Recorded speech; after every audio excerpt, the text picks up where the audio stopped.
Well, this is a further update on the m271 Mercedes C120 timing chain job.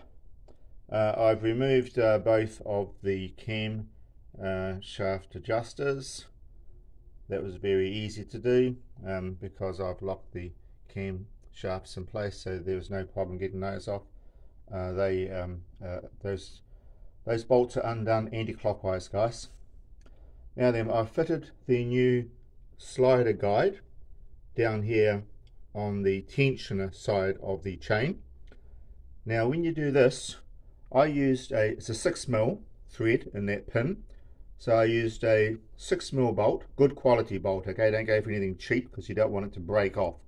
If it snaps off in that pin, you've got a big job on your hands. You don't want to do that. So my bolt is shorter than the depth of the thread, okay, and I just kept bringing it out, putting more and more washers between the bolt and the housing as it kept coming out. So basically, as you tighten up the bolt, it draws the pin out of its location here. You don't have to take it right out, you just need to get it back far enough so that you can pull the old guide out, chain guide out, and slide the new one in. Now there's no way you can do this job without taking off the exhaust cam shaft adjuster. There's no way it'll fit in there. So easy job, it just takes a couple of minutes once you've actually got it to that stage. And then just make sure that you've relocated the chain into the guide coming off the bottom of the crankshaft sprocket. This side here, I haven't had a really good look down there yet, but I don't think I'm going to bother with it, to be honest, guys. Look here, this chain guide here has been in for 17 years, done over 180,000 Ks, and there's not a scratch on it.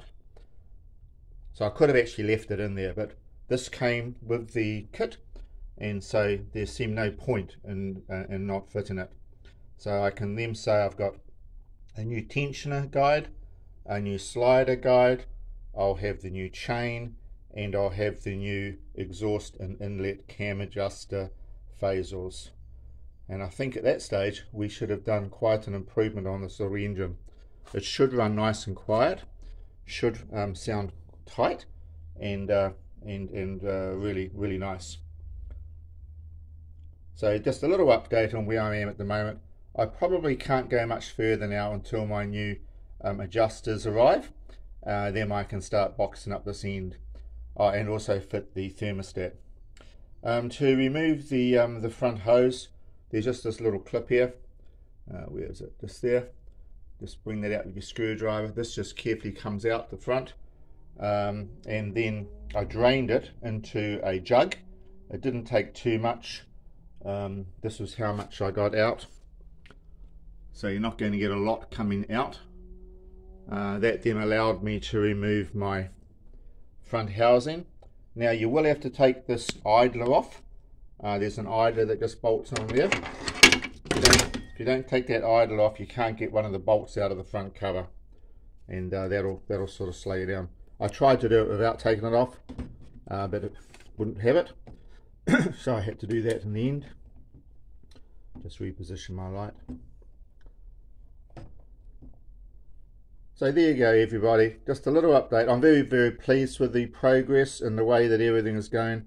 I haven't had any difficulties. I've just been taking it slowly, but you'll definitely need to do something like this to get the pin out. I wouldn't use a bolt and a lock nut and washer. I did try that initially, but this pin was really tight and I was concerned about the bolt breaking off. So I decided to actually drag it out by pulling the bolt down into the thread, but not to the bottom of the thread, so that it had no option but to drag the pin back out as I tighten the bolt up against these washers here in the housing. Just take it slowly. Once it was moving, I sort of kept it moving, and that was fine. So remember that is a 6mm bolt. Okay, well that's going to be it for now, and I appreciate you stopping by to look at this little update on the M271 engine. And I think if you go down this pathway, if you follow the steps that I have so far, I don't believe you're going to have any problems at all.